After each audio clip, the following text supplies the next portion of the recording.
People, deluded, I'm back again. Good afternoon, and I hope you're all doing well and safe. As usual, it's afternoon over here in the UK. Depending on wherever you are in this time zone, it could, well, as man said time zone, I meant world, it could be a different time zone. So obviously greetings and whatnot. I hope you're all doing well and safe. It's Friday, so it's, a couple of hours left until, we get a couple of days rest. And if you're an Arsenal fan, just damn right, if you're a football fan, you're happy the Premier League's back. Depending on if I still feel the same way after our game against Leeds on Sunday, ask me then. But I hope you're doing well and safe. We've got a couple of things to go through. We're going to speak about Partey, and that's actually the thing I'm most excited to speak about. Partey's absence, sadly. Obviously, I've seen an article in The Athletic to do with the Kroenke, so I've taken what I believe is a takeaway, and we'll speak about that. Obviously, I would like to speak about what we're going to speak about after we get away from the Partey's. Arteta's thoughts going into the Leeds game. I think I scheduled my Leeds versus Arsenal preview to come out around 3 p.m. So I tried to do you lot nicely in the sense of it will come out after this. You got something else. You see, I'll try and look after you lot. I hope you're all well and safe, as I said. Make sure you hit the like button. I'm seeing the usual suspects. Big up Ryan. We'll get on to the Leeds game, my guy. And, to be fair, Arsenal haven't shown you anything to have any real confidence with. So, it is what it is. Big up Omar. He's always here. As usual, thanks a lot, Mohammed. It's nice to see you back here. Big up the members as well. Make sure you're checking out the memberships. You just got to hit the join button and then see which membership is for you. Big up Subi. It is what it is, people. 1 second, because I've actually not prepared myself, and I need to. For those who don't know, when you stream, it's advisable to have a YouTube tab up, like another YouTube tab. Like YouTube lets you monitor the live, and I always do that just to see, things are going smoothly. So I've opened that up, and I'm trying to come back to you guys now if I can find you lot. What's going on? Here we are. We're back, people. Apologies for that. As I said, hit the like button. But the big news for me, in fact, the biggest news is that, our two best performing central midfielders this season, Thomas Partey, because he's significantly better than everybody, and nobody can do what he does and brings to the table right now. And El Nene, because his chances that have been given to him, say what you want about the player.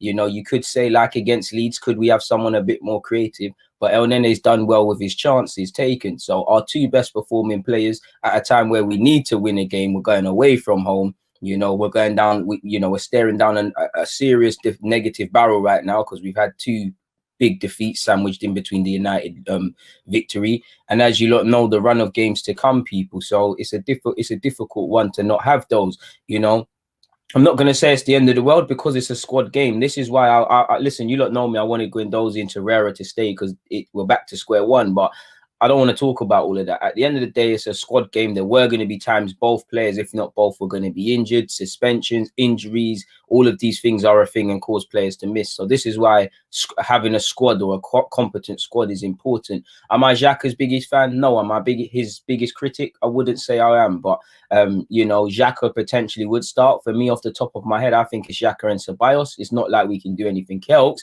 I think Xhaka is a safe option. I know he was dropped for the United game and his form hasn't been well. But at a time when Xhaka could have went out of this door, Arteta pulled him in, and made him a key part of the side. Ceballos, you saw towards the tail end of last season, the same under Arteta with Ceballos. So I'd believe it's both of those two. And, they both need to perform. Again, we need to get back to winning ways. We all know the break was a well-welcomed one, probably allowed Arteta, us, the fans and the players to kind of not stop thinking about Arsenal, because you never switch off, but kind of stop thinking about Arsenal for a sec, and it's back to business. And it's a squad game. It's a squad game nowadays, my people. So again, I'm not saying Xhaka should be scapegoated or praised unnecessarily beyond it. But go and put pressure on these spaces. Go and put pressure on Partey's spot. Go and put pressure on El Nene's spot, and show that Arteta should have a headache for four midfielders fighting for two places. I haven't spoken about Joe Willock, and again, I can't really say form, and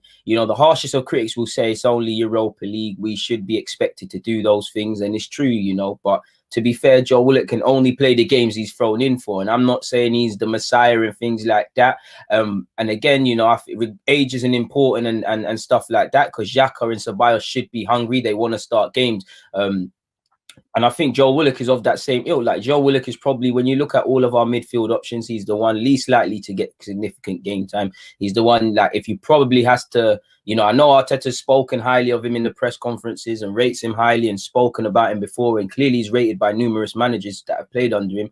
But if Arteta's job is on the line and it's a must-win game on Sunday, I don't think Joe Willock starts, and I don't think he's in the squad. You know, and I think the other midfielders, whether you believe in him or not, Arteta has shown me by the games played that he will lean towards them. So I think with that, Joe Willock's a bit more hungry. Of course, he wants to start Premier League. You know, he wants to, again, who knows if he can play for England, but you're seeing Saka and Maitland-Niles doing good things, and other people, you know, he's lost his place in the under-21 side. It's the last 2 games for England's under-21s, he's not been called up. So, you know, you need to play regular football. And just as a footballer, you want to kick on. You know, many people said he should have gone on loan. I see logic to it. He said he wants to stay and fight. There's an opportunity. Of course, Arteta has to start him if he's going to get an opportunity, and I don't think he is.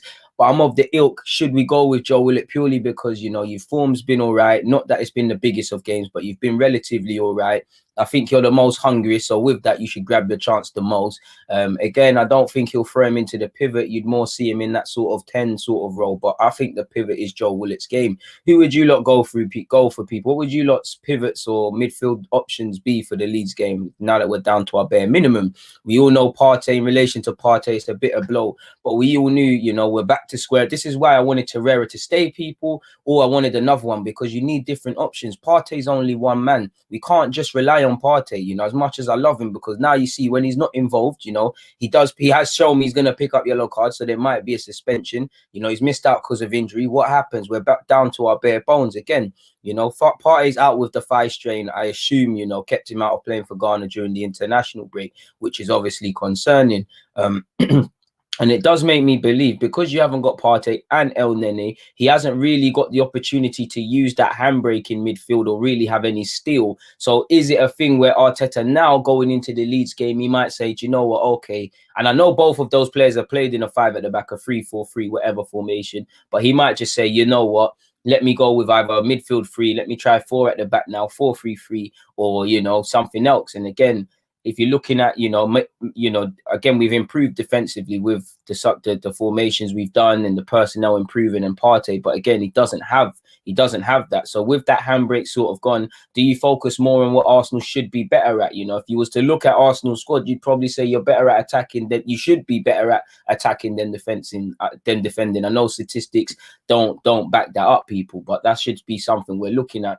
And so we think, you know what, we're hardly going to shut out a game here. We haven't got Partey. Do we be a bit more attacking? Do we try and score a bit more goals? Only Arteta knows what we want to do. And, you know, it remains to be seen, people. We'll have to see what happens on Sunday. It's a bitter blow. And again, I'm not too sure on the midfield options. A lot of you are saying, you know, Subi's gone with Xhaka, Ceballos. Mohamed's gone with Xhaka, Ceballos, Willock in the 10. Again, we need energy against Leeds. So I wouldn't necessarily mind that. At least Joe's a bit dynamic. And the thing about Joe Willock as well, we're dying for midfield runners. I'm not saying Joe Willock's amazing and things, but just to know there'll be a bit of that youthful energy, and he might run beyond and he might press for all the rough edges in Joe's play. That's something we need. To be fair to Ceballos, he does buzz around like a bumblebee as well, so it's not exactly fair. Again, by default, Xhaka's got an opportunity. And like I said, Ceballos and Xhaka, you haven't played too much football or done necessarily well this season. So you've got an opportunity. If we win the game and we play convincing, you know how fans are, they'll start saying you've got to be in the team, you know, you've got to take your chance when it comes. You know, Ceballos, forgive me if I'm wrong, people, he didn't go off with Spain, but Xhaka went off with Switzerland. You know, you've seen what it feels like to play regular football again. Make sure it don't, you know, get your spot and grab it, people. You know, put pressure on spots, give Arteta a headache. I do think as poor as we've been, you know, it's too easy to pick a lineup right now, Arsenal. There should be headaches all over the field, people. Leeds got bite to them, and Leeds will give us gaps and holes and things, and it's just down to us to exploit them. I seen one of you in the comments say Maitland-Niles. Devon, big up yourself, man. You said Maitland-Niles can get a look in midfield. You know, he could. And again, I guess it's an option. We're down to our bare bones again. You know, Arteta's spoken highly of Cedric Suarez, and he retains faith in Bellerin. So it could be something for Maitland-Niles. And I would like to see it. You know, we could hardly do a lot worse than that. But I would say, my guy, and I know Arteta for what it's worth, and again, it makes sense what you said. Arteta's spoken highly of Maitland-Niles and spoken of the many different roles he can do in midfield. for me, like you said, and like I've just said about Arteta and what I can see already, I would like Maitland to get a chance in midfield. But there's got to be a reason, and I'm not saying it to criticise Arteta or Maitland or anyone, why he hasn't been looked at as a legit option in midfield and more so a fullback. And with that in line, is that thinking or line of thinking going to change too much going into Leeds, which for us is a must win because we've been playing poor, because of the run of form we're going to? Or we're going to stick more to basics, you know, man, that our midfielders out and out, we're going to do that. Maybe if our form was different and things happen, we might be a bit expansive. You know, that's a, you know, we could try to, it could be a good time to try the 4-2-3-1 like we did against Sheffield, my guy. It could be a legitimate option. I wouldn't mind it. You know, we've still got to be a bit more solid defensively, and that's my only worry. When we should be able to play 3-5 or whatever at the back and a 4, and 1 week do it. Pardon me, people, I need some water. Got dry throat there. That was a bit mad. But we should be able to do it and do it well. You know, you need to be able to play a couple of systems and deviate. You know, you have one central one, and then say we're going into a big game or something, you know, we change it up. I have seen when we've done 5 at the back previously and then we've gone to a 4, and I know I can't be the only one that's seen it. You know, we'll have a 5 and the centre halves will look like a 3. Then we'll go to a 4, and it's like our back 4 are on the ones that played in the 3 the week before or something. They're a bit unsure of what to do. And I don't want any of this against Leeds. For me, the formation doesn't really matter too much. I probably would go with a 5 at the back, but I'd be head over heels if we could go with 4. It's about the mentality. You know, I want to see people not forcing it, being brave in possession, trying that difficult pass, matching Leeds' aggression, you know, looking like a team that wants to win a game of football. You know, this team has conceded some of the most goals in the Premier League. Is it, you know, going into that with the firepower we have in form or not? Can we say right now we're going to have 10 shots? That's what they should be looking at. If I'm Aubameyang, you should be looking at as, okay, cool, I know a lot of stuff is being said. This is when I start to score some goals now. My season starts. Laka or Eddie, whichever one of you starts, the same logic. Pepe, hopefully he starts because, you know, I don't know if Willian is still going to be involved. And again, it has been a headache for Arteta. Whatever you think about him, you know, it's another headache because you've obviously got potentially Willian missing out, you know, Kolasinac, El Nene, Partey will all miss out. You know, it's getting a bit mad. And none of these things happened at the football club. They were all cool before the international break, with the exception of Partey. So we're going to have to see what we do, man. But I wouldn't mind that. Like in the second half, like you said, my guy, against Sheffield United, there would, you know, with passing the ball a bit more forward and things like that. It's interesting, and you know, I'm keen to see what happens. You know, you can't not float the idea of maybe David Luiz in midfield. I don't think that will happen, but it is what it is. You know, King is saying 4-3-3. I wouldn't mind that. Probably got to get Ceballos. I'll probably take out Ceballos and go with Joe. I think, you know, Nelson and Maitland-Niles and Joe, they're a bit different, but they're a bit too similar. I don't think none of them's going to break their line. You know, Maitland's going to be a bit more withdrawn, as is Xhaka. Joe is going to make the runs advance, but I think he'd probably have to get Ceballos in there, you know, change it up. I wouldn't mind that, but my guy, you know, is Willian going to travel? That's the thing, you know. If Willian travels, then we can flirt between those options. You know me, I've been saying try Willian in that role. We've got another option as well, you know. We've got Saka, and the thing you worry about Saka, not even worry, you consider, is that it's a must win. If I'm Arsenal manager right now and it's a must win, let's just say I could get fired if I lose this game, I'm playing Saka in some position. I'm playing Saka because he's someone that's going to match that and has played with consistency. But the worry for him is he's played quite a bit of football before the international break. You know, he played more football than maybe us Arsenal fans expected him to play for England, really and truly. Gave a great account of himself. You know, you have to worry about fatigue and things. Now, obviously, there's rest and there's recovery. And, you know, Saka keeps himself fit and he's ready to go. I wouldn't mind Saka in that 10 position. But then who moves to the flanks? If Reece Nelson is fit, I would flirt between the option of Reece Nelson on the left and Pepe on the right. But saying that, we all know it's Aubameyang on the left. As much as I have small hope that things are going to change in terms of people playing in their natural positions, with the exception of Willian in the 10, I guess, because I sound like a hypocrite saying that. You know, I get that's what I'm saying, John, man. We need legs. You know, I wouldn't mind that. My problem is that's probably, you know, we need to experiment, and regardless of whatever formation we go with or whatever combination, you know, is that none can do much worse. You know, Partey's not there, it's never going to be the first choice.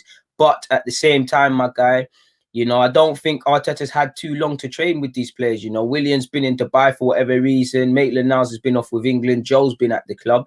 But I don't think, you know, have Maitland and Joe had enough time to work as a partnership? And then you've got to consider Willian, maybe considering the fact that we kind of need to grab 3 points, play convincing, all these sort of question marks are going to be, it's going to snowball for Arteta. That's probably too experimental for this game, going away from home against a team like Leeds, probably, my guy. But you never know.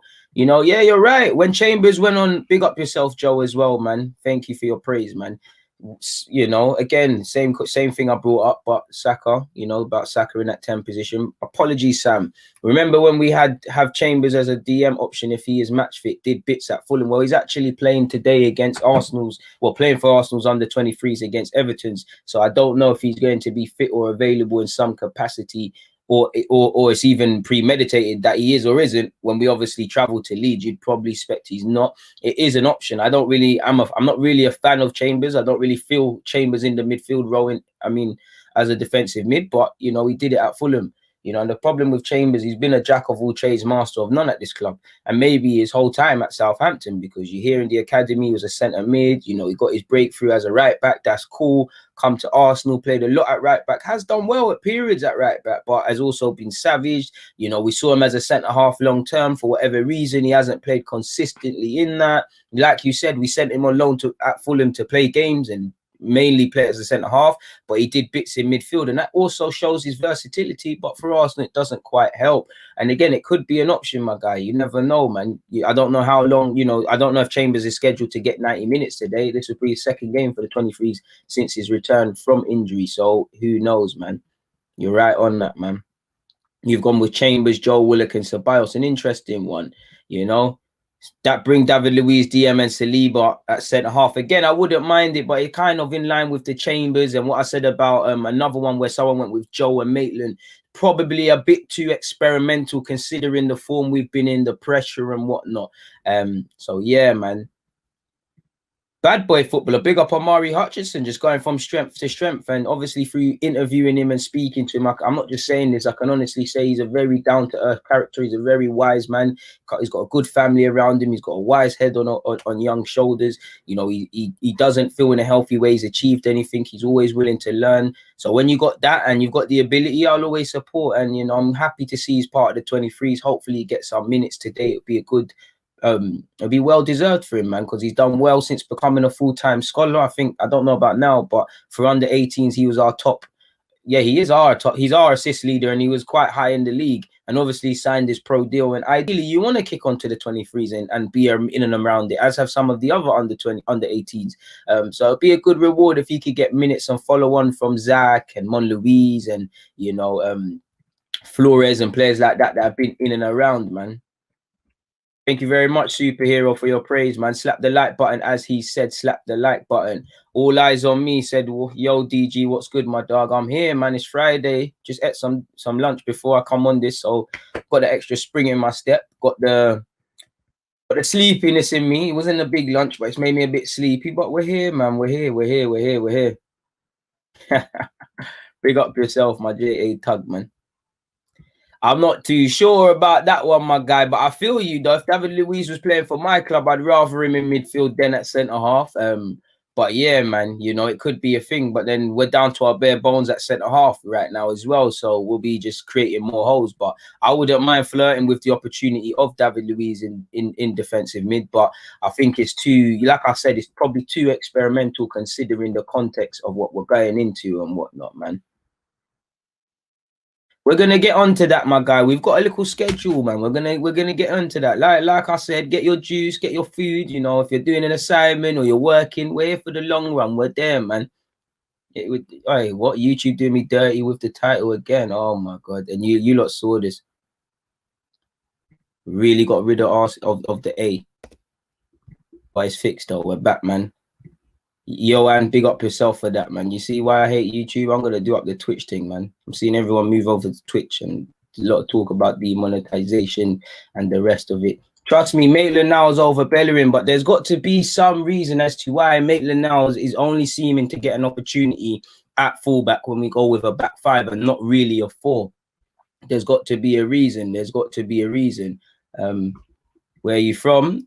It's always a mad question. It sounds like I'm being G-checked. Man's from around here, cuz I'm what? But I know. From North still. And in terms of heritage, Jamaica and Barbados. So, yeah, man. Hopefully, yeah. I think Lacazette will start again. What kind of change? I do think there should be changes. You know, David Luiz should come in, Pepe should come in. But given the context of injuries, by default, I do think it's going to be a mixture of sticking to the sort of lineup we've seen, and there might be some changes. I think with Williams' form and the Dubai stuff, it could be a good opportunity to leave him out. You know, I would like to see Joe Willock get an opportunity. If I had to bet money, I'm going with Ceballos and Xhaka, and I wish them the best. You know, I don't need to be fair with you.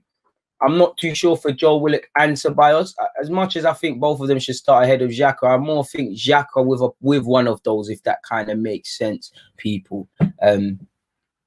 Yeah, man. We'll have to see. You don't get it. Like, for me, I don't